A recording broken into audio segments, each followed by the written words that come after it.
तो पिछले रविवार को हमने बातचीत की कि किस तरह से जो वरदान है, हर एक वरदान को अगर हम देखेंगे तो वो हर एक अलग अलग समस्याओं को वो सॉल्व कर देते हैं। तो इस तरह से मैंने बोला था कि आप खुद जाओ और खुद बाइबल में ढूंढो कि और भी ज्यादा वरदान है। वो हर एक वरदान कौन सी समस्या को सॉल्व करता है वो आपको पेपर के ऊपर लिखना था, और इस तरह से आपको वो ढूंढकर आज जो है आपको बताना था। लेकिन अगर आपने नहीं किया, आपने ढूंढा लेकिन आपको नहीं मिला तो कोई प्रॉब्लम नहीं, लेकिन आपने ढूंढा ही नहीं तो फिर ऑफ कोर्स प्रॉब्लम है, क्योंकि आपको प्रॉब्लम का सॉल्यूशन समझ में नहीं आएगा फिर।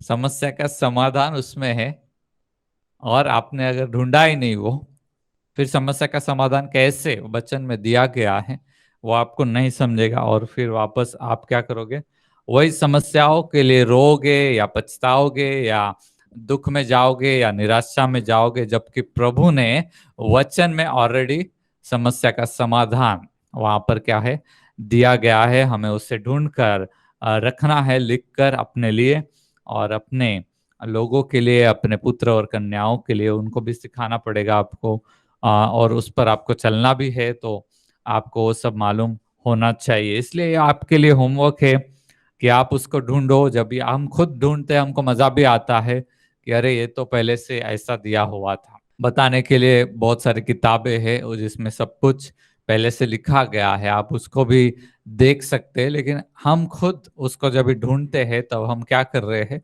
परमेश्वर के राज्य की खोज कर रहे हैं, उसके पीछे हम जा रहे हैं, हम खुद कर रहे हैं, उसके पीछे मेहनत हम ले रहे हैं। आज के विषय में जाने से पहले मैं कुछ और बातें भी करना चाहता हूं, उसके बाद मैं एक्चुअल विषय के अंदर आऊंगा।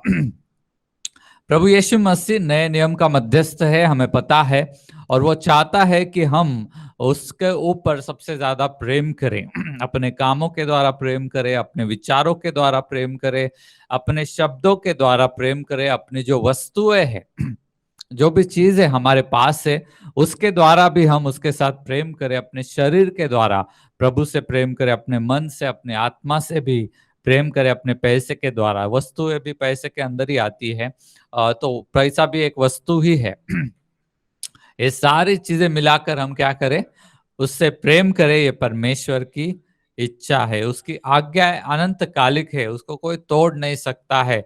वचन ऐसा कहता है, मेरे वचन क्या है, सॉरी, आकाश और पृथ्वी नष्ट हो जाएंगे लेकिन मेरी बातें नष्ट नहीं होंगी। तो उसको कोई नष्ट नहीं कर सकता, उसकी आज्ञाओं को कोई नष्ट नहीं कर सकता, और इसके लिए उसका इच्छा है कि उसकी अनंतकालिक जो आज्ञा है उसको हमें तोड़ना नहीं है।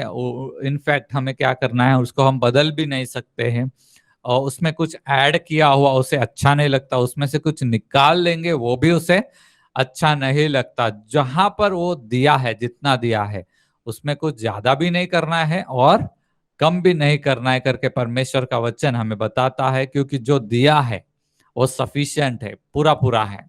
उसमें ऐड करने का, सब्ट्रैक्ट करने का कुछ भी जरूरत नहीं है, क्योंकि वो सर्वशक्तिमान है, वो सर्वज्ञानी है, उसने बराबर सब कुछ दिया हुआ है, उस पर हमें चलना है। परमेश्वर को किसी सुझाव की जरूरत नहीं है कि हम जाके उसे सुझाव दे, ऐसा करो, फिर प्रभु को याद आएगा या प्रभु को ज्ञान आएगा हमारे द्वारा कि भाई ऐसा करना है। ऐसा कुछ भी उसको जरूरत नहीं, वो सर्वज्ञानी है, कोई उसे सिखाए ऐसी कोई जरूरत नहीं है। वो हमारे पास इसलिए आया ताकि हम में जीवन रहे और हम में से जीवन बहे और बहुतों को जीवन मिले। ये स्टेटमेंट ठीक से लिख नहीं रहा। उसने हमें पश्चाताप, क्षमा, छुटकारा, धार्मिकता, नया जीवन और परमेश्वर के साथ एक शांतिमय प्रेममय रिश्ते की उसने घोषणा की। क्या क्या किया उसने, यीशु मसीह ने नया नियम क्या बताता है, उसने हमें पश्चाताप करने के लिए बोला, हमें क्षमा किया, हमें छुटकारा दिया, पापों से छुटकारा दिया, छुड़ाने के लिए आया, उसके बाद हमें धर्मी बनाया, उसके बाद जो है नया जीवन उसने हमें दिया, उसके बाद क्या दिया उसने हमें, परमेश्वर के साथ, बाद में नहीं, लेकिन ये सब साइमल्टेनियसली एक ही बाद में हो रहा है। नया जीवन और परमेश्वर के साथ जो रिश्ता है उसके द्वारा ही नया जीवन शुरू हो सकता है। तो परमेश्वर के साथ एक निर्भय और एक शांतिमय, एक प्रेम भरा रिश्ता यीशु मसीह ने प्रोक्लेम किया और उसने एक्चुअली दिया। तो ये सारी बातें नया नियम हमें बताता है, पश्चाताप, क्षमा, धार्मिकता और नया जीवन और परमेश्वर के साथ रिश्ता, ये सारे का प्रोक्लेमेशन उसने किया और हमें बताया कि ये मैं तुमको दे रहा हूं। समय से पहले भी वो उपस्थित था और समय जब भी खत्म हो जाएगा तभी भी वो उपस्थित ही रहेगा। उसने अपने आप को अल्फा और ओमेगा करके प्रकट किया है, वो सर्वशक्तिमान है, वही मैं बात कर रहा हूं। हम देखते हैं नए नियम में हवा भी उसका बात सुनता है, पानी भी सुनता है, बीमारी भी उसका बात सुनता है, मरे हुए भी उसके बात सुनते हैं और दुष्ट आत्माएं भी उसकी बात सुनते हैं। उसको सुनना ही पड़ता है। हालेलुया। क्या क्या? सृष्टि भी उसकी बात सुनती है और मरे हुए लोग भी सुनते हैं, मरी हुई परिस्थिति भी उसकी बात सुनती है और जो है दुष्ट आत्माएं भी उसकी बात सुनते हैं और उनको क्या सुनना पड़ता है और उसका उसका क्या क्या बोलते हैं, उसकी आज्ञा को मानना पड़ता है। क्योंकि वो सर्वशक्तिमान परमेश्वर है तो ये सब उनको करना ही पड़ता है और इसी तरह से उसकी इच्छा है कि हम भी उसकी आज्ञा को माने, क्योंकि उसकी आज्ञा क्या करती है, हमारे अंदर जीवन को उत्पन्न करती है। यीशु मसीह के छुटकारे का संदेश नए नियम में जगह जगह पर दिया गया है। किसी की आंख खोली, उसको दृष्टि का वरदान दिया, वहां पर उसका छुटकारा हो गया। किसी के पाप क्षमा कर दे तो उसका क्या हो गया, पाप से छुटकारा हो गया, ऐसा हम देखते हैं। किसी को क्या है कि अलग अलग समस्याएं थी उसमें या जरूरत थी, जैसे काना में कोई चंगाई नहीं हो रही, काना की शादी में, वहां पर क्या है कि एक प्रॉब्लम है, एक समस्या है, इतना सारा दाखरस अभी नहीं है, शादी तो बाकी है, पार्टी तो बाकी है और वहां पर समस्या हो गई। हम देखते हैं कि ये छुटकारे का मैसेज स्टार्टिंग से लेके एंड तक हमें क्या दिखाई देता है और आखिर में जब प्रभु मृत्यु में से उठ रहा है, जिसको हम पुनरुत्थान बोलते हैं, वो भी छुटकारे का मैसेज है कि हमें भी क्या है, मृत्यु में से आजादी है। तो ये संदेश जो है छुटकारे का, जो रोटी है छुटकारे की, वो परमेश्वर खिला रहा है करके हमें नए नियम में दिखाई देता है। तो जो छुटकारे की रोटी जीवन का जल पिलाकर बहुत प्यार से परमेश्वर हमें बता रहा है, बुला रहा है कि मेरे पीछे तुम चलो। हालेलुया। छुटकारे का रोटी और जीवन का जल, ये दोनों देकर क्या कर रहा है, परमेश्वर बोल रहा है कि मेरे पीछे तुम आ जाओ, मेरे संगति में तुम आ जाओ। पवित्र आत्मा को जीवन का जल ऐसा बोला गया है, पवित्र आत्मा के कार्यों को, उसके स्वभाव को, उसकी योजना को, उसकी इच्छा को जीवन सर्वदा बना रहे, इसलिए उससे रखा गया है या इस फॉर्म में उसको बताया गया है। परमेश्वर का योजना क्या है, उसमें आप शामिल हो जाओ। सिंपल योजना है, मृत्यु को नष्ट करना। हालेलुया। परमेश्वर का योजना क्या है, मृत्यु को नष्ट करना। इसलिए वो क्या क्या दे रहा है, पापों की क्षमा दे रहा है, छुटकारा दे रहा है, धार्मिकता दे रहा है, परमेश्वर के साथ रिश्ता दे रहा है और नया जीवन दे रहा है। ये सब कुछ क्यों दे रहा है, क्योंकि परमेश्वर क्या करना चाहता है, मृत्यु को नष्ट करना चाहता है। अच्छी योजना है। हालेलुया। सिंपल है, समझने के लिए बहुत ही सिंपल है, लेकिन मैं आपको बताना चाहता हूं कि इस योजना में आप क्या हो जाओ, शामिल हो जाओ। जो भलाई की योजना है, मृत्यु को नष्ट करने की योजना है, परमेश्वर चाहता है कि हम उसके अंदर शामिल हो जाए। ये योजना किसके लिए है, आपके लिए और मेरे लिए है। ये योजना किसके लिए है, दुनिया के सभी लोगों के लिए है, आपके लिए भी, मेरे लिए भी और दुनिया के सभी लोगों के लिए। एक ही योजना है कि इस मृत्यु को नष्ट किया जाए जो मानव जाति के ऊपर आया हुआ है। आप पापी होकर भी प्रभु आपको पवित्र आत्मा देता है ताकि आप उसके साथ बने रहकर जीवन में राज्य करें। हालेलुया। हम पापी ही है, फिर भी परमेश्वर हमें क्या दे रहा है, पवित्र आत्मा दे रहा है। हम पवित्र आत्मा मिलने के बाद भी हम कुछ ना कुछ पाप में गिरते ही रहते हैं और फिर भी पवित्र आत्मा हमें चला रहा है। योजना क्या है, मृत्यु को नष्ट किया जाए। हालेलुया। दूसरे करंथियों की किताब और दूसरा अध्याय 5वां वचन, 16वां वचन, 21वां वचन, पवित्र आत्मा, मैंने कहा कि पवित्र आत्मा हमें दिया गया है ताकि हम उसके साथ चलते रहे। वहां पर जो है पवित्र आत्मा हमें बताता है, प्रकाशित वाक्य आखिर किताब है, वहां पर अलग अलग कलीसिया को मैसेज है, और वहां पर पवित्र आत्मा क्या बता रहा है कि ये कलीसिया ये एक पाप कर रही है, उसमें पश्चाताप करो। ये कलीसिया ये कर रही है, उससे तुम मन फिराओ। ये कलीसिया ये कर रही है, ये अच्छा भी है उसमें, लेकिन ये कुछ गलत भी है, ये मत करो करके वचन में दिया गया है। आइए हम पढ़ते हैं प्रकाशित वाक्य दूसरा अध्याय 5वां वचन, 16वां वचन और 21वां वचन। 5वां वचन, 16वां वचन और 21वां वचन परमेश्वर की आत्मा में ये बता रही कि ये पाप मत करो। कलीसिया को ये संदेश वहां पर है, मैं पढ़ता हूं। इसलिए स्मरण कर कि तू कहां से गिरा और मन फिरा और पहले के समान काम कर। मन फिरा किसको बताया है? कलीसिया को, चर्च को, जो प्रभु के लोग हैं, उनसे कुछ कुछ बातें क्या हो रही है? गलत हो रही है। उनको बपतिस्मा मिला है, पवित्र आत्मा उनके पास है, लेकिन फिर भी वो क्या कर रहे हैं?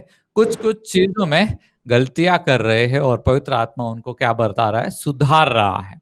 वहां नीचे ऐसा लिखा है ना, आत्मा कलीसिया से क्या कहता है, सुनो। आत्मा कह रहा है कि ये गलत है, इसको मत करो, पश्चाताप करो, इसको छोड़ दो, और सही स्थान पर, सही जीवन में, सही रास्ते पर तुम क्या करो? वापस आ जाओ। 16वां वचन हम पढ़ते हैं आगे। दूसरी कलीसिया है ये। अंत मन फिरा, नहीं तो मैं तेरे पास शीघ्र ही आकर अपने मुख की तलवार से उसके साथ लड़ूंगा। यहाँ पर इस कलीसिया को भी वो कह रहा है कि मन फिरा, उसका भी पाप उसने बताया कि तुम ये गलत कर रहा हो। 21वें वचन में भी अगर हम आगे जाएंगे, वहां पर भी मैं उसको मन फिराने के लिए अवसर दिया, टाइम दिया है, पर वह अपने व्यभिचार से मन फिराना नहीं चाहती। किसी को वो बोल रहा है वहां पर भी कि एक मतलब कोई व्यक्ति है चर्च के अंदर, उसको टाइम दिया है मन फिराने का, कि वो मन फिराए, वो सारा पाप करना छोड़ दे। तो परमेश्वर क्या कह रहा है यहाँ पर? मतलब वही मैं बोल रहा हूं, परमेश्वर को मृत्यु खत्म करना है, मृत्यु को नष्ट करना है, उसके लिए क्या करना पड़ेगा? पाप को नष्ट करना पड़ेगा। हालेलुया। लेकिन लोग अगर पाप ऐसे करते ही रहेंगे तो क्या हो जाएगा फिर? परमेश्वर खुद आकर उनसे लड़ेगा, या परमेश्वर खुद आकर उनको क्या कर देगा? नाश कर देगा। या फिर वो जो है, यहाँ पर जो है लिखा हुआ कि तुम्हारा जो स्थान है उसमें से मैं तुमको निकाल दूंगा, वहां से मैं तुमको निकाल दूंगा। तो जो अकम्प्लिश करना चाहता है, पवित्र आत्मा जो काम करने के लिए आया हुआ है, वो काम में रुकावट क्या है? लोग क्या कर रहे हैं? अभी भी पाप कर रहे हैं, पवित्र आत्मा के साथ वो चल नहीं रहे हैं, उसकी आज्ञाओं को वो मान नहीं रहे हैं। इसलिए वो वापस उनको वार्निंग दे रहा है, ऐसा मत करो।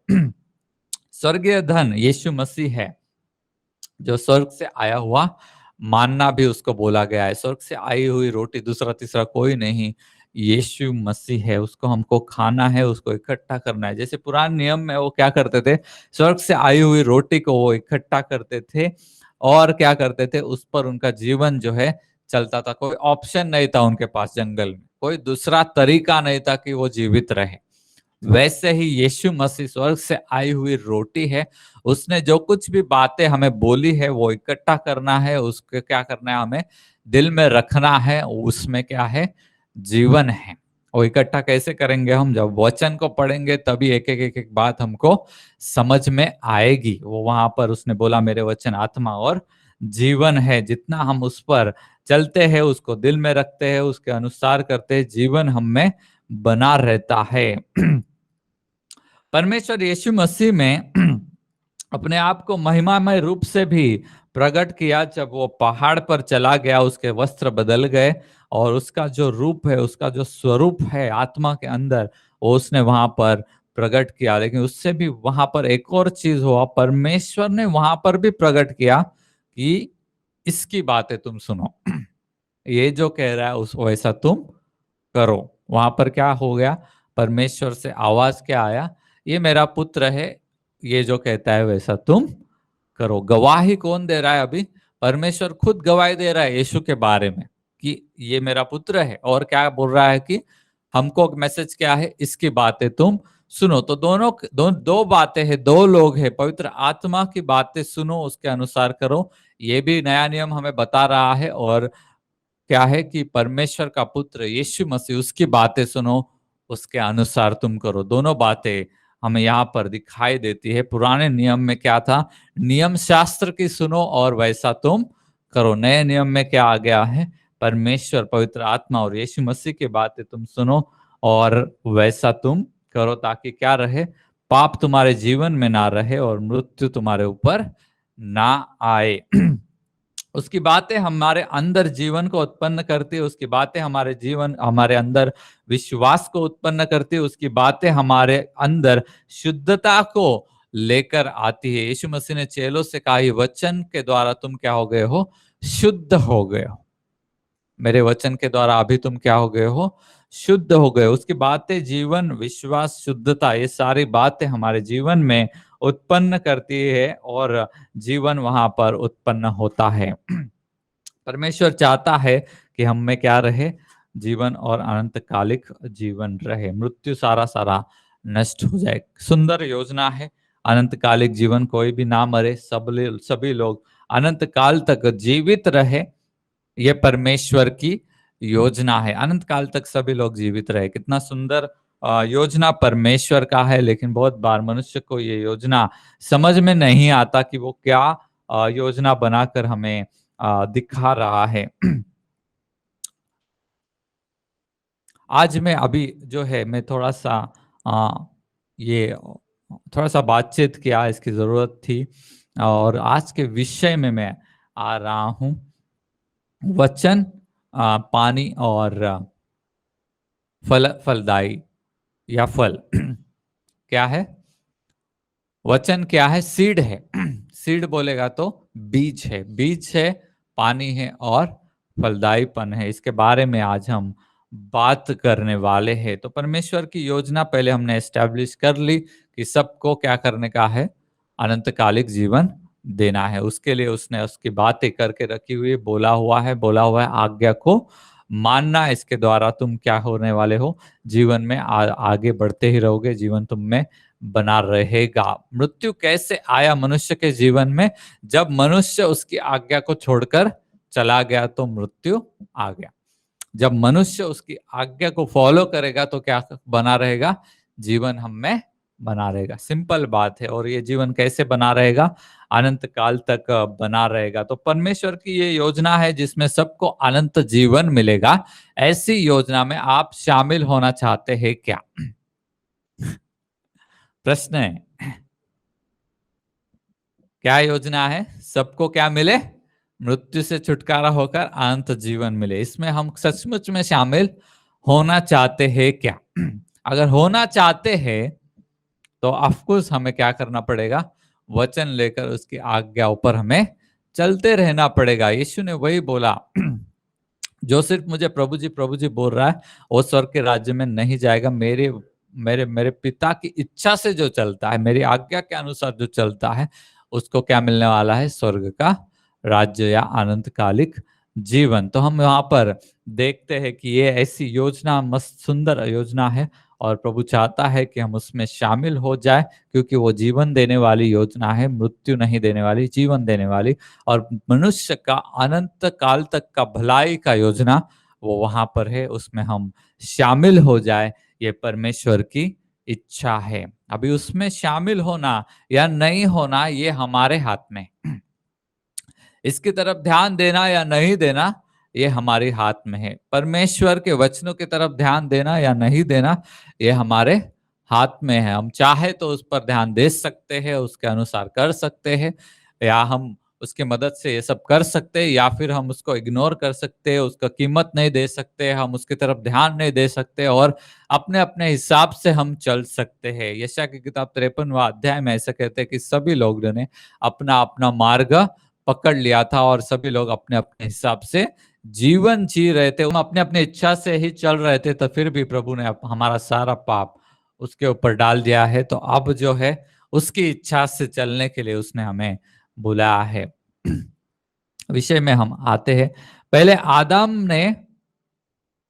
आदम के द्वारा, आदम के मांस और लहू से कौन उत्पन्न हुआ? स्त्री उत्पन्न हुई। उसने कहा उत्पत्ति अध्याय 2 और 23 में, उसने कहा मांस से, उसी में से क्या हो गया? उसके मांस और उसके लहू में से स्त्री उत्पन्न हो गई। और ये मांस और लहू क्या दर्शाता है? ये मांस और लहू आ, ये रिश्ता दर्शाता है। वो कहता है कि मेरा ही मांस है, मेरा ही हड्डी है, तो ये मेरा ही स्त्री है, ये पुरुष में से उत्पन्न हो गया, इसके लिए उसको स्त्री में बोलूंगा। या इंग्लिश में अच्छा है, मेन में से उत्पन्न हुआ, इसलिए वुमन ऐसा बोलेगा, ऐसा उसने कहा है। तो एक ही मांस और एक ही लहू से क्या हो गए? ये दोनों उत्पन्न हो गए करके हमें वहां पर दिखाई देता है। और वो एक बहुत गहरा और अच्छा संबंध और रिश्ता वहां पर प्रभु ने तैयार किया कि एक ही है, एक ही रिश्ता, लाश और लहू, ये रिश्ते को दर्शाते हैं वहां पर। प्रभु भोज भी क्या है? मांस और लहू है। किसका मांस और लहू? यीशु मसीह का मांस और लहू। उसमें हम क्या करते हैं? सहभागी होते हैं, मतलब हम उस रिश्ते को स्वीकार कर देते हैं, उसमें उसके शरीर का हम भाग बन जाते हैं। जैसे स्त्री उस आदम के शरीर का ही भाग है, वैसे ही जब हम प्रभु भोज लेते हैं, उसका मांस और लहू लेते हैं, उसके शरीर का हिस्सा हम हो जाते हैं। इसको अलग अलग शब्दों में हम बोल सकते हैं। तो मांस और लहू से वाचा बांधी गई, मतलब मांस और लहू में सहभागी होने के द्वारा हम उसके साथ रिश्ते में क्या हो गए हैं? जुड़ गए हैं। इसराइल के साथ भी जब वाचा बांधी गई, सबसे पहले उनको बोला, फसह का पर्व जो बोला, वहां पर क्या है? मांस और लहू को हम देखते हैं, और उसमें से एक भाग जो है उसको जला दिया जाता था परमेश्वर के लिए, और बाकी वो लोग खा लेते थे। इस तरह से उस पुरानी वाचा में मांस और लहू के द्वारा वो क्या हो गए? सहभागी हो गए। लेकिन इस नई वाचा में हम क्या हो गए? यीशु मसीह के साथ जो है हम सहभागी हो गए हैं। हमारे पापों को उसने अपने ऊपर ले लिया, और मृत्यु को भी ले लिया, और पापों की सजा भी ले ली उसने, और हमारे लिए क्या कर दिया? अनंत जीवन पूरी तरह से फ्री में खुला कर दिया, खोल दिया। अनंत जीवन क्या है? परमेश्वर के साथ बहुत अच्छा रिश्ता होना, इसी को हम क्या बोलते हैं? अनंत जीवन बोलते हैं। जीवन बनाने वाले परमेश्वर से रिश्ता होना मतलब ही अनंत जीवन है। हालेलुया। क्या हम खुद की ताकत से अनंत काल तक जीवित रह सकते हैं? बिल्कुल भी नहीं रह सकते। खुद की ताकत से अनंत काल तक हम जीवित नहीं रह सकते। परमेश्वर के साथ हमारा रिश्ता रहेगा तो उसके सामर्थ्य से हम क्या रहेंगे? अनंत काल तक जीवित रहेंगे। हालेलुया। तो परमेश्वर से रिश्ता बनाने के लिए यीशु ने ये सब कुछ किया कि वो हमें परमेश्वर से जोड़ दे। यीशु ने कहा मार्ग, सत्य और जीवन में हूं, बिना मेरे द्वारा पिता के पास कोई भी नहीं जाता। उसके इस काम के द्वारा हमारा रिश्ता कहां से, किससे जुड़ दी गया? जीवन के स्रोत से, मतलब परमेश्वर से हमारा रिश्ता जुड़ गया। सच्चा प्रेम, परमेश्वर अभी क्या चाहता है? अभी रिश्ता तो जुड़ गया है, तो परमेश्वर चाहता है कि हम सच्चे प्रेम से भरा हुआ रिश्ता उसके साथ रहे। रखे रखे। परमेश्वर ने नया आत्मा और नया दिल भी इसीलिए दिया है ताकि क्या रहे? हमारा रिश्ता उसके साथ बना रहे, हम उसके रिश्ते में बने रहे। इसलिए नया दिल भी दे रहा है, और नया आत्मा भी दे रहा है, और नया जन्म भी दे रहा है। हालेलुया। नई वाचा का स्वरूप मैंने अभी अभी आपको बताया है। नई वाचा क्या है वो मैंने अभी बता दिया। पर प्रभु के साथ हमारा, पहले यीशु के साथ हमारा संबंध जुड़ेगा, फिर यीशु हमें किससे जोड़ देगा? परमेश्वर के साथ हमें जोड़ देगा। इसलिए यीशु क्या है? नए नियम का मध्यस्थ है। नया जन्म जो है ये नई वाचा का स्वरूप है। वाचा क्या है? प्लानिंग है, प्लानिंग। जैसे अभी एक सिंपल मैं एक उदाहरण देके इसको समझाता हूँ। अभी अभी एक बहुत सारा एडवर्टाइज आ रहा है, ओला इलेक्ट्रिक स्कूटर आएगा। 6 महीने पहले, 8 महीने पहले, ये सब क्या है? एक योजना है, सिर्फ पेपर वर्क है कि ऐसा हम करेंगे और ऐसा स्कूटर हम लाएंगे। लेकिन वो आया नहीं है वो स्कूटर, और सिर्फ क्या है? अभी योजना है। और उसको अस्तित्व में आने के लिए बहुत सारा चीज बीच में करना पड़ेगा। वैसे वाचा क्या है? एक पेपर वर्क है, एक योजना है कि ऐसा होना चाहिए। वो होने के लिए पेपर वर्क में सब कुछ हमको लिख के दिया कि प्रभु ने क्या किया, मैंने क्या कहा, प्रभु ने पेपर वर्क को पूरा किया। यीशु मसीह ने क्रूस पर जो भी किया वो क्या है, उस सारे पेपर वर्क को पूरा किया कि हमें क्या मिले, अनंत जीवन मिले, हम अनंत कालिक रीति से प्रभु के साथ बने रहे। उसके लिए जो योजना वगैरह था उसको उसने पेपर वर्क को पूरा किया। और नया जन्म क्या है, उस पेपर वर्क का प्रैक्टिकल स्वरूप है। समझ में आया? पेपर वर्क है और कंपनी एक्चुअली जब बनाना और स्कूटर बाहर आना, ये क्या है, उस पेपर वर्क का प्रैक्टिकल स्वरूप है। प्रैक्टिकली वो बाहर वहां पर आ गई स्कूटर। अभी पहले क्या है, सिर्फ योजना है, ऐसा ऐसा ऐसा करेंगे, फिर उस योजना के ऊपर काम करना पड़ता है, सब कुछ सेटअप करना पड़ता है। सब कुछ होने के बाद वो योजना पूरी होके वो स्कूटर हाथ में आने वाला है। वैसे ही जो वाचा है, जो लिखा हुआ है, जो वचन है, वो क्या है, पेपर वर्क है सिर्फ। अभी उसके ऊपर क्या होने वाला है, काम कर रहा है पवित्र आत्मा, ताकि क्या हो जाए, नया जन्म क्या है, उसका आउटपुट है, उसमें से बाहर आने वाला प्रतिफल है, उसमें से आने वाला जो प्रोडक्ट है, वो प्रोडक्ट को प्रभु क्या कर रहा है, इंतजार कर रहा है।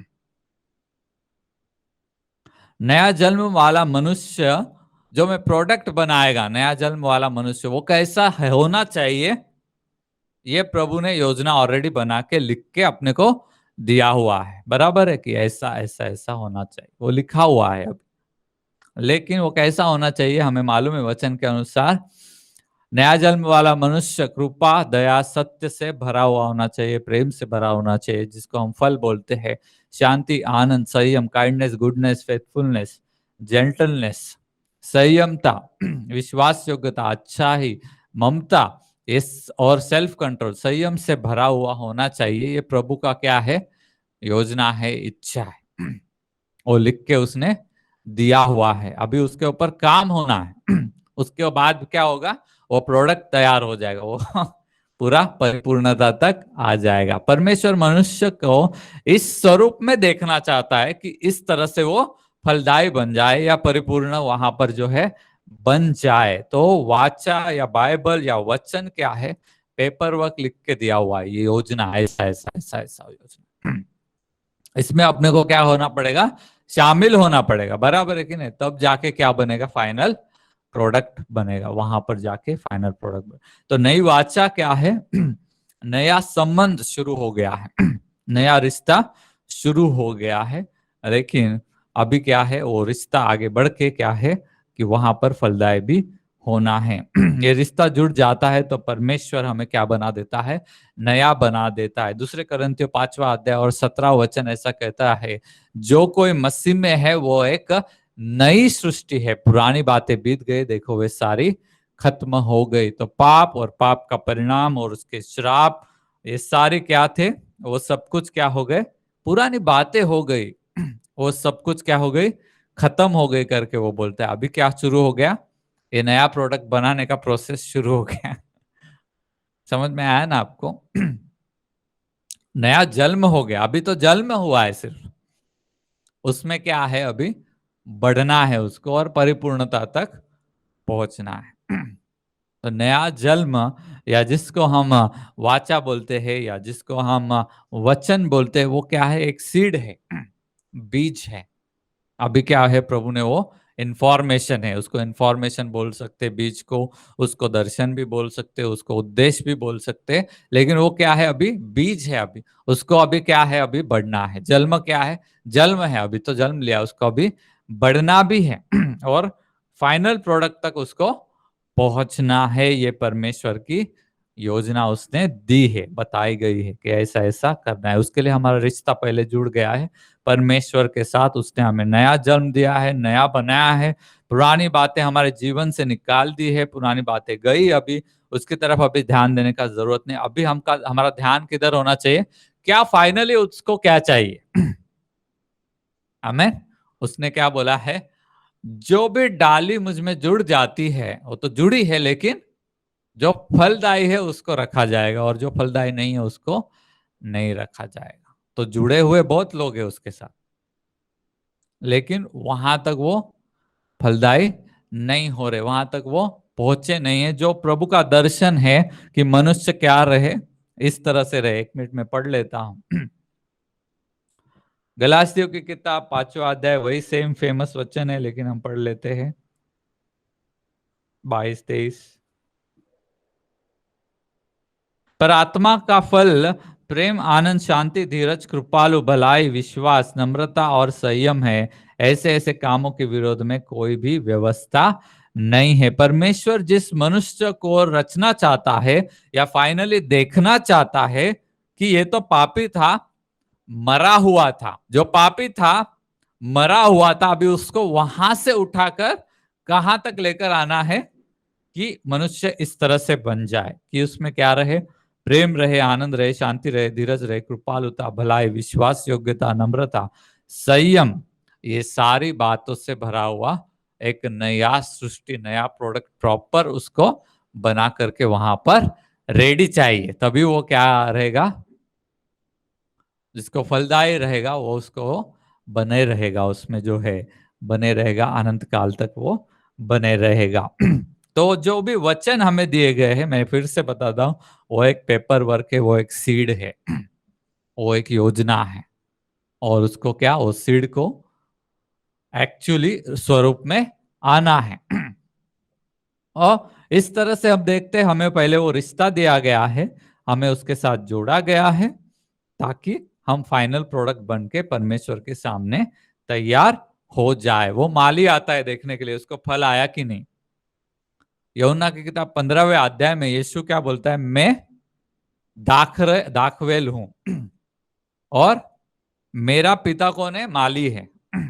वो माली देख रहा है कि फल आ रहा है कि नहीं आ रहा है। वो डिसीजन लेता है कौन सी शाखा को रखने का और कौन सी शाखा को नहीं रखने का। तो एक ये योजना है, मनुष्य को ऐसा बनाना है। ये तो ऐसा था, पापी था, मरा हुआ था, अभी उसको क्या करना है, यहां पर लाया पवित्र आत्मा की फैक्ट्री में, और उसको फाइनली वो प्रोडक्ट बन के वहां पर तैयार होना है।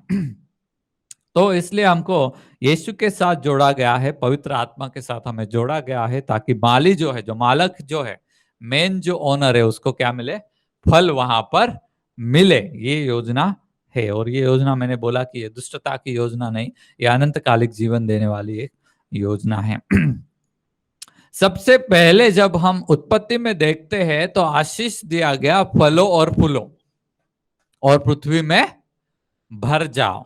लेकिन जब पाप आ गया तो फल खत्म हो गया। जब तक पाप है, आदमी क्या नहीं हो सकता, फलदायी नहीं हो सकता है वहां पर। और सिर्फ बायोलॉजिकल ग्रोथ का बात नहीं कर रहा था वहां पर, फलों फूलों का मतलब वो क्या, हर तरीके से उसको चाहता था कि वो फैल जाए, फल जाए, अच्छा हो जाए। लेकिन पाप की वजह से मनुष्य फलदायी नहीं बन सकता। अभी उद्धार जब भी हो गया, पाप को अभी निकाल दिया, अभी वापस उसी योजना में परमेश्वर आ गया, फलों फूलों वाला। हालेलुया। इसलिए वचन क्या बोलता है, पहले यीशु ने क्या सिखाया, बीज बोने वाला बीज बोने के लिए गया, फिर थोड़ा बीज इधर गिरा, थोड़ा बीज उधर गया, बाद में आखिर में क्या हो गया, बहुत सारा बीज में से कोई 30%, कोई 60%, कोई 100% लेकर आया, यीशु ने सिखाया। उसके बाद थोड़ा आगे चल के यीशु ने क्या सिखाया, जो भी मेरे पास आएगा उसको क्या मिलेगा, जीवन का जल मिलेगा, और जीवन की नदियां उसमें से बहेंगी। उसके आगे आखिर में प्रभु ने कहा कि तुम क्या बन जाओगे, फलदायी बनोगे। तो ये स्टेप बाय स्टेप उसने सिखाया। बीज क्या है, जो मैं वचन बता रहा हूं, या जो वचन लिखा हुआ है, वो क्या है, बीज है। अभी उसको पानी मिलना चाहिए। वो कौन है, पवित्र आत्मा। जब भी पानी मिलेगा तभी जाके वो बढ़ेगा, और जब वो बढ़ेगा उसके बाद जाके क्या होने वाला है वो, तो उसमें हम सभी लोग इन्वॉल्व है। हालेलुया। तो स्टेप बाय स्टेप सिखाया प्रभु ने, पहले वचन आएगा, फिर बोला पवित्र आत्मा आएगा, और फिर क्या होने वाला है, फाइनल प्रोडक्ट जो प्रभु को चाहिए वो वाला बन के तैयार हो जाएगा। तो आपको समझा, बीज, पानी और फल का रहस्य अभी मैं बता दिया ऐसा ऐसा ऐसा है। लेकिन इसमें और भी थोड़ा है, वो मैं बता के आज मैं खत्म कर रहा हूं। वचन हमें क्या बताता है, सीड क्या क्या बताता है। बिना फल वाला डाली प्रभु को पसंद नहीं, बिना फल वाला कोई भी पेड़ उसको पसंद नहीं है, लेकिन पानी तो वो डालेगा। ठीक है, मैं आता हूँ एक्सप्लेन करता हूँ। वचन क्या है, हमको बताता है प्रेम करो, परमेश्वर से प्रेम करो और अपने पड़ोसी से प्रेम करो, अपने पड़ोस में जो शत्रु है उससे भी प्रेम करो। ये क्या है, इंफॉर्मेशन आ गया, सीड आ गया अपने पास कि ये तुम करो। अभी किया नहीं, अभी पहले उसको इंफॉर्मेशन ज्ञान दिया, उसको सिखाया। प्रभु में सदा आनंद करो, चिंता मत करो, प्रभु में सदा आनंद करो और अपनी सारी चिंताएं उसके ऊपर डालो। ये क्या है, सीड है, वचन है, ये आया अपने पास। शांति करने वाले बनो, और जो शांति करते हैं उनको क्या बोला है, परमेश्वर के पुत्र है। दया करने वाले को नो, शोक करने वाले, धार्मिकता के भूखे और प्यास से बनो। ये सब क्या है, सीड है। ये हमारे ऊपर हमको बताया गया कि ऐसा करो करके, आज्ञा का पालन करो। फिर पानी क्या है, परमेश्वर का आत्मा। वो क्या करता है, आने के बाद हमारे ऊपर, सीड तो आ गया, उसको बढ़ना है तो उसको पानी चाहिए। तो पवित्र आत्मा हमारे साथ आता है, हमें क्या देता है, प्रेम देता है। जैसे बोला कि प्रेम करो, तो पहले परमेश्वर का आत्मा हमें प्रेम देता है। जब हम वो पानी लेंगे तभी हम दूसरों को, तभी हम बढ़ सकते हैं। दूसरों को देना बात की बात है, लेकिन बढ़ सकते हैं, तभी हम प्रेम कर सकते हैं। तो ये जो बात है, पहले परमेश्वर का आत्मा हमें क्या देता है, शांति देता है, मतलब हमारे ऊपर पानी डालता है। इसका मतलब क्या है, वो हमारे ऊपर पानी डालते जाता है, हमें हमें आशीष देता है। परमेश्वर का आत्मा अलग अलग रीति से, ये क्या है, पानी है, वो सीड बढ़ने के लिए पानी है। हमें क्या करता है, वरदानों से भरता है, ये भी क्या है, पानी है। वो सीड को बढ़ने के लिए हमें क्या करता है, पापों से बार बार छुड़ाता है। ये सब क्या कर रहा है, वो देखभाल कर रहा है, पानी डाल रहा है अपने ऊपर।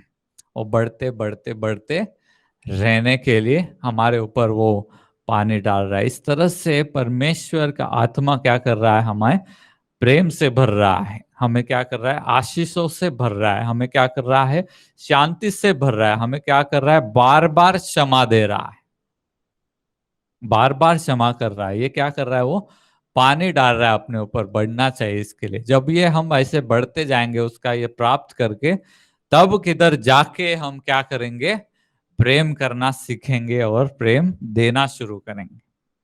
हालेलुया। मसीह जीवन में लोग क्या कर रहे हैं, सीड ले रहे हैं और पानी भी ले रहे हैं।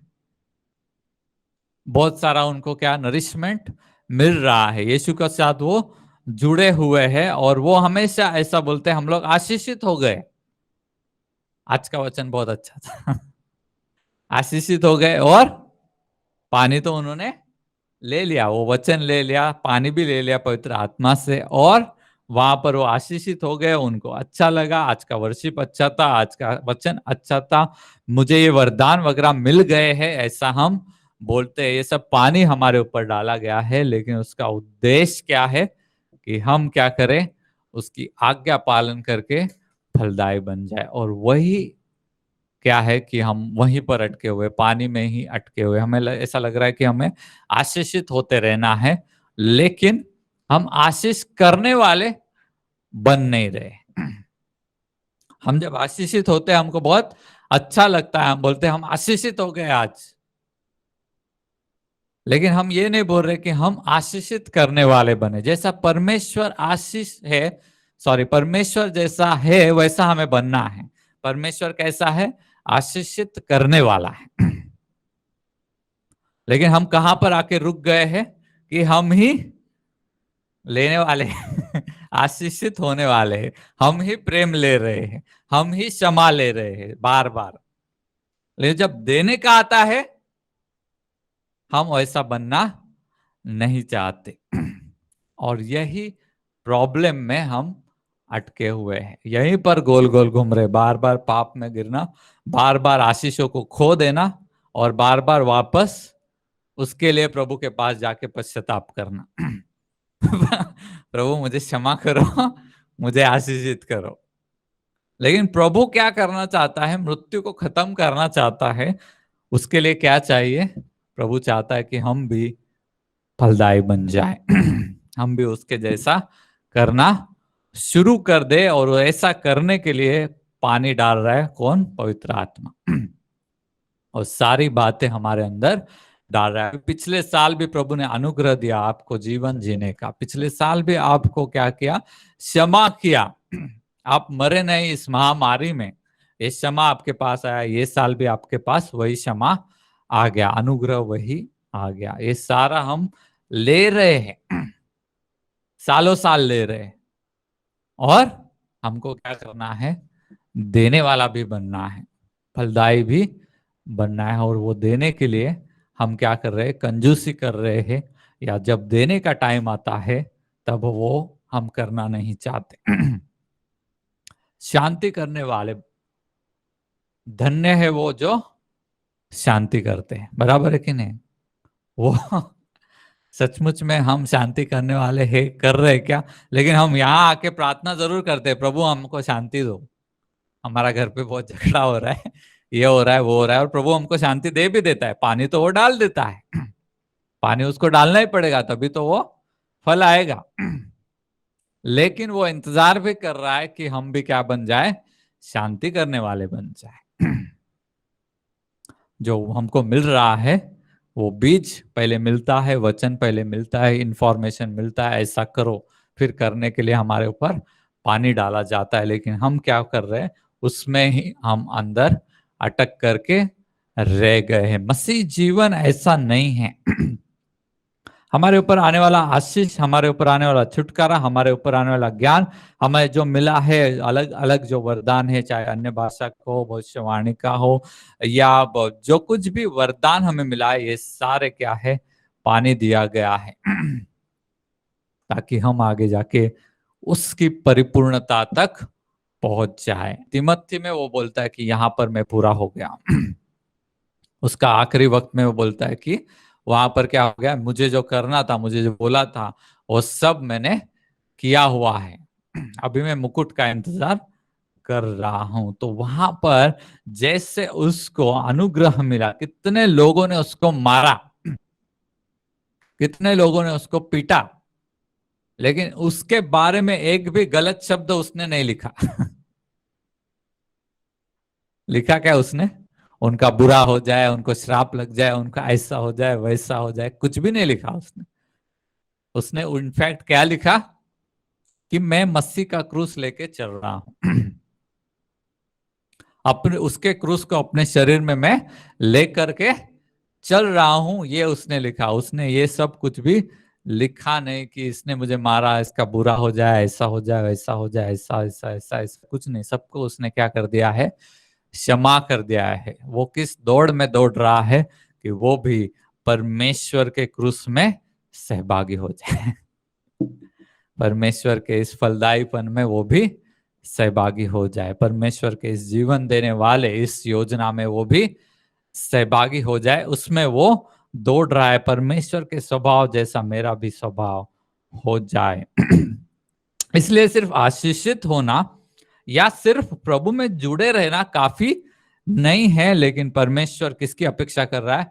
फलदायी जीवन की अपेक्षा कर रहा है। हम जुड़ गए हैं उतना काफी नहीं। कुछ लोगों को लगता है कि मैं परमेश्वर से जुड़ गया हूं, बस हो गया अभी। या मैं खुद आशीषित हो गया हूं, या मेरे सारे समस्या छूट गए हैं, मैं जो पहले गरीब था अभी मैं अमीर बन गया हूं, मतलब हो गया मेरा जीवन, मेरा उद्धार हो गया। लेकिन यहाँ पर प्रभु क्या बोल रहा है? जो प्रोसेस में है, सपोज अभी कोई आया, उनका उद्धार जरूर हुआ है, क्योंकि वो अभी प्रोसेस में है, उसको पानी डालना है, उसको बढ़ना है, उसको टाइम लगने वाला है। तो नए नए लोग जो आते हैं वो क्या है? प्रोसेस में है, 3 साल 4 साल। अगर उस वक्त में यीशु आ जाता है तो ऑफकोर्स वो उनको लेगा। लेकिन जो लोग काफी साल से आ रहे हैं, वो आ ही रहे हैं, और वो खुद अभी भी अपेक्षाएं कर रहे हैं कि हम आशीषित हो जाए, हम आशीषित हो जाए, हमको ये मिल जाए, हमको ये मिल जाए। उनके लिए प्रभु क्या बोल रहा है, नहीं बाबा, मैंने तुमको दिया है इतना सारा, इतना साल तक पानी मैंने तुमको दिया है। अभी तुम्हारा काम है क्या करे, तुम मेरे मार्गों पर तुम चलो। प्रभु से प्रेम करना मतलब उसकी आज्ञा को मानना, या फिर उसकी आज्ञा मानने के द्वारा ही हम उससे प्रेम करते हैं, और वहीं पर हम फलदायी हो सकते हैं, नहीं तो हम नहीं हो सकते। वचन के अनुसार सफलता क्या है? फलदायी बनना। दुनियादारी के अनुसार सफलता क्या है? ज्यादा पैसा, ज्यादा बड़ा नाम, और ज्यादा बड़ा गाड़ी, और ज्यादा बड़ा घर वगैरह, ये सब क्या है? दुनिया के अनुसार सफलता है। वचन के अनुसार क्या है? फलदायी बनना। दुनिया के अनुसार सफलता क्या है? चीजें आ जाना। ये सारी चीजें आ जाना, बड़ा नाम होना।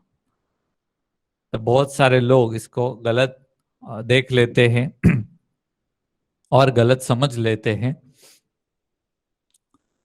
वचन के अनुसार जो है उस सफलता के पीछे हमें क्या है?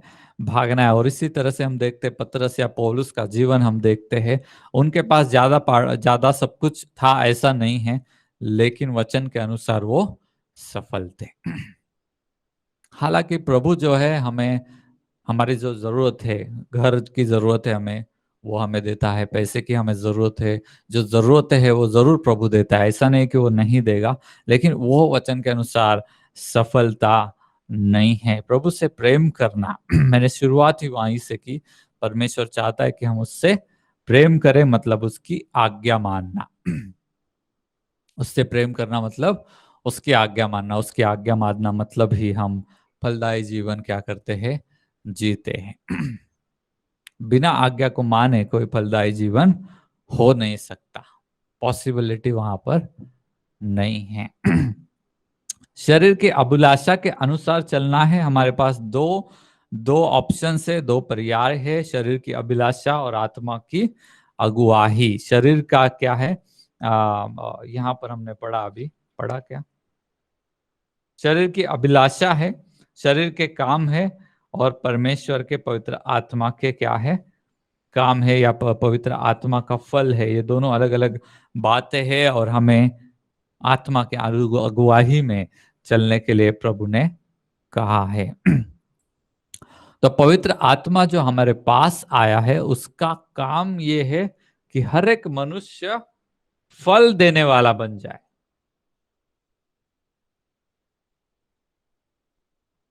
प्रेम, शांति, आनंद, संयम, विश्वास योग्यता, नम्रता, भलाई, ये सब से मनुष्य भला भरा रहे, ये परमेश्वर की पवित्र आत्मा का काम है। ये किसी में नहीं है। देखो, अभी मैं समझाता हूं। मनुष्य मरा हुआ है, पाप में है, मतलब क्या है? मरा हुआ है। वहां से उसको उठा करके कहां तक लेकर आना है? फलदायी बन जाए वहां तक। ठीक है, तो मनुष्य का स्थिति क्या था? पाप में वो मरा हुआ था। वहां से उसको क्या मिल गया? पाप से छुटकारा। वहां से उसे क्या बना दिया गया?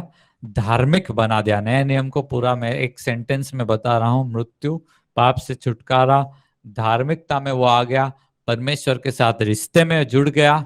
अब जो है क्या है? परमेश्वर इंतजार कर रहा है कि वो जीवन देने वाला बने। जीवन देने वाला बने मतलब प्रेम करने वाला बने, और शांति करने वाला बने, और धार्मिकता करने वाला बने, और नम्र बन जाए, विश्वास योग्य, भलाई से प्रेम करने वाला। इसका मतलब क्या है? कि वो जीवन देने वाला बन जाए। हालेलुया। हालेलुया। बाकी इन बिटवीन क्या है? ये सारी प्रोसेस चल रही। पवित्र आत्मा हमें उस प्रोसेस से लेकर जा रहा है, और बहुत बार हम उससे विरोध करते हैं, बहुत बार हम उसकी सुनते नहीं है, बहुत बार हम संतुष्ट हो जाते हैं कि मैं आशीषित हो गया, मेरा एक घर से दूसरा घर बन गया, मेरा एक दुकान से दूसरा दुकान बन गया और मेरे घर के अंदर शांति आ गया। उसमें हम क्या हो जाते हैं, बहुत ही ज्यादा संतुष्ट हो जाते हैं, वहां पर हम रुक जाते हैं। लेकिन परमेश्वर का वचन हमें वहां पर रुकने के लिए नहीं बोल रहा है, वहां पर संतुष्ट होने के लिए नहीं बोल रहा है। कोई तो भी मुझे बोला,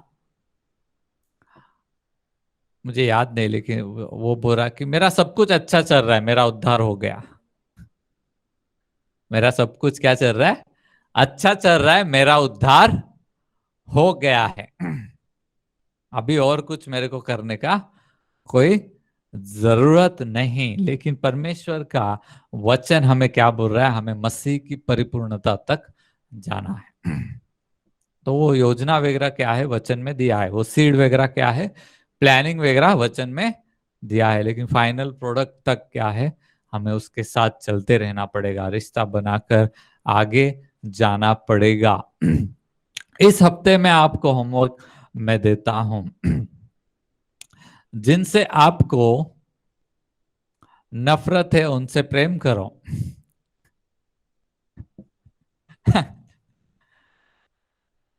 क्योंकि कारण बाइबल ऐसा बोलता है, क्योंकि तुम जब शत्रु थे तो प्रभु ने तुमसे प्रेम किया। तुम जब पापी ही थे तो प्रभु तुम्हारे लिए मर गया। क्योंकि परमेश्वर को बिना फल वाला डाली बिल्कुल भी अच्छा नहीं लगता। जो ले रहा है सिर्फ बढ़ रहा है, लेकिन फल उसमें कुछ भी नहीं है। इस हफ्ते में जिसका झगड़ा हो रहा है, वो क्या करो, शांति करने वाला बनो।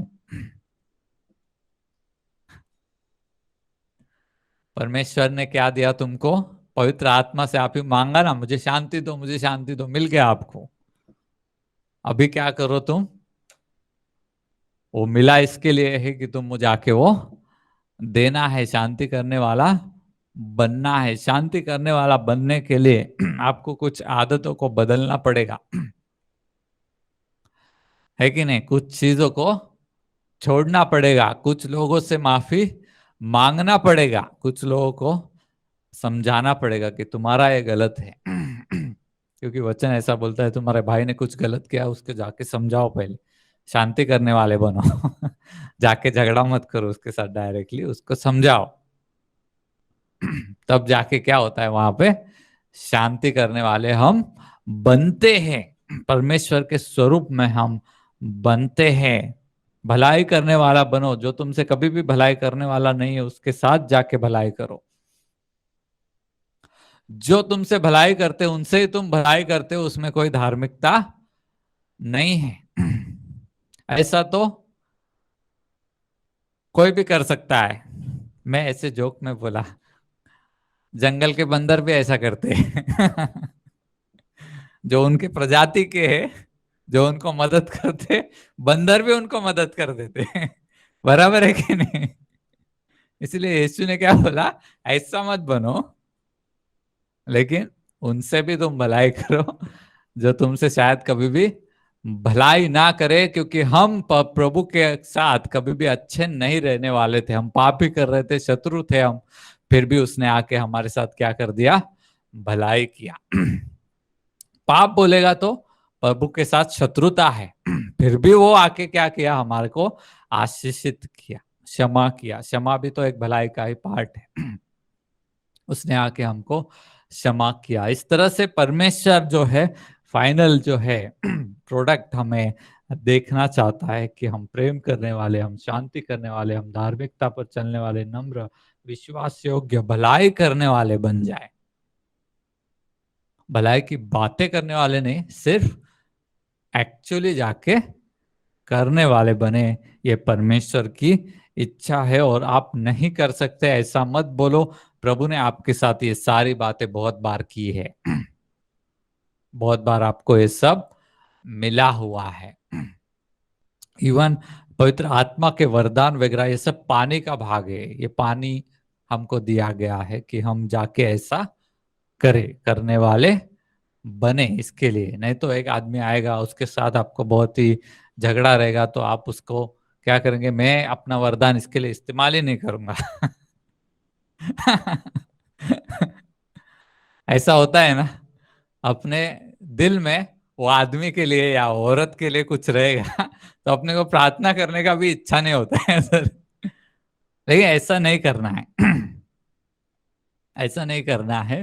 वो चाहे कुछ भी हो, वो कैसा भी हो, वो झगड़ा करने वाला हो, लेकिन फिर भी हमें क्या करना है, भलाई करने वाला बनना है, हमारे वरदान को वहां पर भी इस्तेमाल करना है। और बहुत बार हम ऐसा कर नहीं पाते, क्योंकि दिल के अंदर हमने कुछ कटुता, कुछ कड़वाहट रखी हुई है, और इसलिए हम नहीं कर पाते। जीवन तभी बना रहेगा जब मनुष्य पाप नहीं करेगा, है कि नहीं? और जो वो पाप कभी नहीं करेगा जब वो ये सारी चीजों के पीछे भागता रहेगा, इसके पीछे जाएगा, तभी तो वो पाप को छोड़ेगा, तभी तो वो उसको बोलेगा ये नहीं चाहिए मुझे। इससे जीवन नहीं, इससे मृत्यु उत्पन्न हो रहा है, ये मुझे नहीं चाहिए, इससे जीवन उत्पन्न हो रहा है, तो इसके पीछे मुझे जाना पड़ेगा। परमेश्वर का फाइनल योजना वही है, मृत्यु को पूरा पूरा नाश करना। पवित्र आत्मा इसीलिए हमारे पास आया हुआ है। प्रभु इन वचनों के द्वारा आपको आशीषित करे। देखिए, हमें बारिश का पानी या पवित्र आत्मा का पानी लेकर वहां पर उस पानी में मजा करने के लिए सिर्फ रखा नहीं गया है, बीज भी दिया, उसके ऊपर पानी भी डाला। अभी क्या है, उसके साथ चलते रहकर हमें क्या करना है, फलदायी भी बनना है। इसलिए होमवर्क करो। मैंने पिछला होमवर्क दिया, वो भी किसी ने नहीं किया, अब मैं एक और दे रहा हूं। वो करने से आप फलदायी होते रहेंगे और जीवन में बने रहेंगे। ये नहीं करोगे, पिछला भी मैंने बोला, किसी ने उसको सीरियसली नहीं लिया, तो प्रभु का जो योजना है मृत्यु को नष्ट करना, वो योजना वहां पर सफल नहीं होगा। हालांकि उसका योजना है कि मृत्यु को सभी के ऊपर से नष्ट करे, लेकिन अगर हम अपना होमवर्क ही नहीं कर रहे हैं, हम कुछ कर ही नहीं रहे हैं, सिर्फ आके सुन रहे हैं या आशीषित हो रहे हैं, और उसके बाद हम, तो वो योजना वहां पर हमारे लिए सफल नहीं होगा। समझा? जो करेंगे उनके लिए सफल हो जाएगा, जो नहीं करेंगे उनके लिए वो योजना सफल नहीं होगा। परमेश्वर भला है, उसकी योजनाएं भली है, वो मृत्यु को नष्ट करना चाहता है। आप उसमें क्या हो जाओ, सहभागी हो जाओ। हालेलुया। आइए हम प्रार्थना करते हैं, धन्यवाद करते हैं परमेश्वर, सचमुच में आज फिर एक बार इस वचन को आपने बताया, इसके लिए मैं आपको धन्यवाद करता हूँ। हाँ प्रभु परमेश्वर, हमारा ध्यान भटक जाता है, हम बार बार पीछे पाप में चले जाते हैं, या बार बार हम अपने आशीषों में संतुष्ट हो जाते हैं। हमें क्षमा कीजिए प्रभु परमेश्वर, ऐसे में प्रार्थना और विनती करता हूँ। और प्रभु परमेश्वर, जो चीज आपके लिए बहुत महत्वपूर्ण है, वो करने से हम बहुत बार पीछे हट जाते हैं। हमारा घमंड, हमारा चाल चलन, हमारी आदतें, ये सब हमारे बीच में आ जाता है कहीं ना कहीं। हमारी पुरानी आदतों से हमें छुड़ाइए, और प्रभु परमेश्वर, आपके जैसा ही परिपूर्ण, आपके जैसा ही फलदायी हमें भी बनाइए प्रभु परमेश्वर। ऐसे में प्रार्थना और विनती करता हूँ, पवित्र आत्मा की बातें इन महीनों में, इन दिनों में सुनकर हम सभी को उसके अनुसार करने के लिए प्रभु परमेश्वर सहायता कीजिए। हमारा कठिन दिल प्रभु हम आपके हाथ में सौंपते, हम निर्णय लेते हैं आज प्रभु परमेश्वर, उन चीजों को हम त्याग देते हैं, उन चीजों को छोड़ देने का हम निर्णय लेते हैं प्रभु परमेश्वर। हम निर्णय लेते हैं और उनसे भी भलाई करने का, जो हमसे भलाई नहीं करते, हमारी पीठ पीछे बुरा बोलते हैं, फिर भी उनसे भी भलाई करने का प्रभु परमेश्वर हम आज निर्णय लेते हैं। प्रभु परमेश्वर, हमें सहायता कीजिए, इस निर्णय पर जीवन भर चलने के लिए हमें सहायता कीजिए प्रभु। ऐसे में प्रार्थना और विनती करता हूँ, शारीरिक अभिलाषाओं से हमें छुड़ाइए, जीवन की अभिलाषाएं, दुनियादारी की अभिलाषाएं, उससे किया हुआ हमारा प्रेम, उससे आप हमें छुड़ाइए प्रभु। ऐसे में प्रार्थना और विनती करता हूँ, फिर एक बार हम अपना जीवन आपके हाथ में समर्पित कर रहे हैं प्रभु परमेश्वर, ताकि आपके मार्ग पर, क्रूस के मार्ग पर हम चले। धन्यवाद करते हैं, स्तुति करते हैं प्रभु परमेश्वर। फिर एक बार आपने हमसे बातें की, इसके लिए धन्यवाद। एक कलीसिया मिलकर हम पश्चाताप कर रहे हैं प्रभु परमेश्वर, क्योंकि बहुत सारी बातों को हमने तोड़ा है, हमने जाना नहीं, आपके पीछे आए नहीं, इसलिए हम क्षमा मांगते हैं इस कलीसिया को। प्रभु परमेश्वर, हम सभी लोग मिलकर हम क्षमा मांगते हैं, हमको दया कीजिए और प्रभु इस वचन के अनुसार चलने के लिए, फलदायी बनने के लिए सहायता कीजिए, सामर्थ्य कीजिए। यीशु के नाम से हम मांगते हैं, आमीन।